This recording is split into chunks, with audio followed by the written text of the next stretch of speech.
लेकिन एक तस्वीर के बाद विरोधी अटैक कर रहे हैं चुनाव आयोग पर। यह तस्वीर आई जिसमें कूड़ेदान में मतदान पर्ची, जिसे वीवीपैट पर्ची कहते हैं, वो नजर आई। इन पर्चियों के कूड़ेदान में दिखने के बाद अब विपक्ष सवाल पूछ रहा है।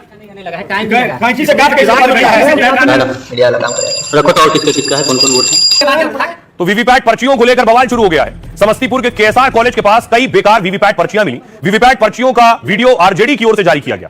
आरजेडी ने चुनाव आयोग और सरकार पर धांधली का आरोप लगाया है।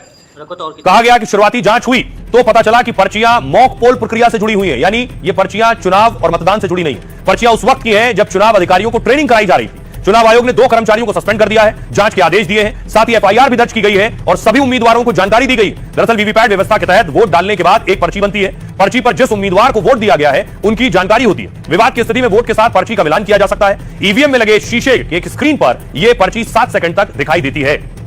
आइए अब आपको सुनवाता हूं इस पर क्या कुछ कह रहे हैं तेजस्वी यादव और डीएन।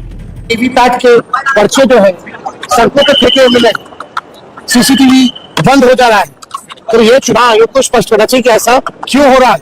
और 3 दिन हो गया और अब तक आपने वोट की प्रतिशत नहीं बताई है। पहले तो उसी दिन पता चल जाता था, शाम में पता चल जाता था। अब 3 दिन हो गया, 3 दिन बाद भी लोगों को नहीं पता कि कितना महिला कितना पुरुष जो है मतदान किया। अरे भाई ये छुपाया क्यों था? लोकतंत्र पर आक्रमण हो रहा है, अंबेडकर जी के कॉन्स्टिट्यूशन पर आक्रमण हो रहा है और डायरेक्टली मोदी जी, अमित शाह जी और ज्ञानेश जी ज्वाइंटली पार्टनरशिप बना के कर रहे हैं और इससे देश का बहुत नुकसान है। जांच का विषय है। हम तो पहले कह रहे हैं कि पूरे बिहार में घूम घूम के हमने कहा कि एनडीए जो है वो जनता के जनादेश से सरकार नहीं बनाती है, वो जनता का वोट को चोरी करते हैं, इसलिए उनका सरकार बनते आ रहा है और ये सब दिख रहा है। ऐसी सूचना प्राप्त हुई, तुरंत मैं स्वयं अपने पद पदाधिकारियों के साथ घटनास्थल पर गया और वहां पर जो कैंडिडेट्स थे उनकी प्रेजेंस में हम लोगों ने उन पर्चियों को जब्त करते हुए सीज किया है। इसमें सबकी जांच की जा रही है। इस संबंध में प्राथमिकी दर्ज की कार्रवाई की जा रही है एवं लापरवाही बरतने वाले 2 कर्मियों को चिन्हित करते हुए उनके खिलाफ विभागीय कार्रवाई एवं निलंबन की अनुशंसा की गई। तो वीवीपैट की जो पर्चियां हैं वो ट्रेनिंग के दौरान की। एक और तस्वीर वायरल हो रही है और पॉलिटिकल पार्टियां उसे जारी कर रही हैं कि ये जो स्ट्रांग रूम में सीसीटीवी लगे हैं, यानी ईवीएम पर निगरानी रखने के लिए जो कैमरे लगे, वो कैमरे अचानक बंद हो गए और ये आप देख रहे हैं एलसीडीज वो ब्लैक हो गई, काली हो गई। दावा है पार्टियों का, समस्तीपुर के स्ट्रांग रूम की तस्वीर है, दावा है कि आखिर सीसीटीवी क्यों बंद हो गए, कैसे बंद हो गए और क्यों बंद किए गए।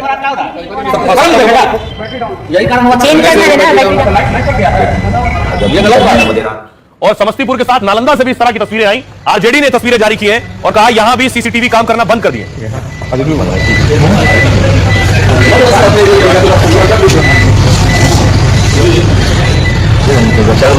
और आइए अब आपको बताऊं कि क्या होता है स्ट्रांग रूम, वहां सीसीटीवी क्यों लगते हैं। दरअसल स्ट्रांग रूम जहां ईवीएम रखी जाती है और वहां सीसीटीवी लगाए जाते हैं, उसका कनेक्शन बाहर एलसीडी मॉनिटर से दिया जाता है। अंदर स्ट्रांग रूम में देखा जा सके, कोई छेड़छाड़ नहीं कर रहा। तो कई मॉनिटर इस तरह से बंद हो गए, सीसीटीवी का कनेक्शन उसमें गायब हो गया, ब्लैक हो गए।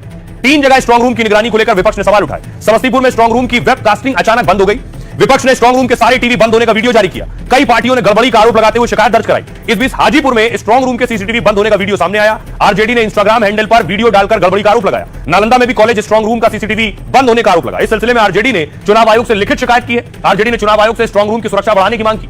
जब मतदान पूरा हो जाता है तब हर ईवीएम को सील कर दिया जाता है और सभी मशीनों की सील पर उम्मीदवारों के एजेंटों के हस्ताक्षर होते हैं और फिर मशीनों की जिम्मेदारी अर्धसैनिक बलों को सौंप दी जाती है। फिर सभी मशीनें स्ट्रांग रूम में रखी जाती हैं जो बेहद सुरक्षित जगह है। स्ट्रांग रूम हमेशा किसी सरकारी इमारत में ही बनाए जाते हैं। स्ट्रांग रूम में एक ही कमरा होता है और कोई खिड़की नहीं होती है। स्ट्रांग रूम में लगातार बिजली की सप्लाई सुनिश्चित की जाती है। साथ ही 24 घंटे स्ट्रांग रूम की सीसीटीवी से निगरानी होती है। उम्मीदवारों के प्रतिनिधि भी निगरानी में शामिल हो सकते हैं। किसी को भी स्ट्रांग रूम में जाने की इजाजत नहीं होती है। मतगणना से पहले सील और मशीनों की पहचान की जांच होती है। स्ट्रांग रूम में अमूमन 3 से 4 स्तर की सुरक्षा व्यवस्था होती है और बिहार में स्ट्रांग रूम के लिए 3 स्तरीय सुरक्षा घेरा तय किया गया है। इस स्तर की तैयारी होती है। सुनिए जरा अब इस पर सियासतदान क्या कहते हैं। सिर्फ नालंदा में ही नहीं, दानापुर में भी मैंने सुना बहुत जगह ये सीसीटीवी। तो आखिर इसका कारण क्या है? दूसरी तरफ आप देखिए कि समस्तीपुर के आसपास में कहीं पे वीवीपैट की पर्चियां फेंकी हुई मिली है। आरओ को सस्पेंड भी किया गया है। तो कहीं ना कहीं ये दाल पूरी की पूरी काली है। लगातार सवाल उठ रहे हैं सीसीटीवी का भी, और हमने देखा वीवीपैट की पर्चियां भी कूड़ेदान में मिली। तो ये सब सवाल तो चुनाव आयोग को जवाब देने हैं। सवाल तो राहुल गांधी पिछले कई महीनों से उठा रहे हैं, लेकिन चुनाव आयोग सवाल के जवाब नहीं दे रहा क्योंकि मिली भगत है। वीवीपैट सराय रंजन में दिख रहा है, कहां से आया? इलेक्शन कमीशन को उस पर बोलना चाहिए। जिस तरह का सफाई दे रहे हैं उसका कोई दम नहीं है। महनार में दिख रहा है जहां से जनता दल यू के प्रदेश अध्यक्ष चुनाव लड़ रहे हैं, तो अब उस बात की पुष्टि होती है।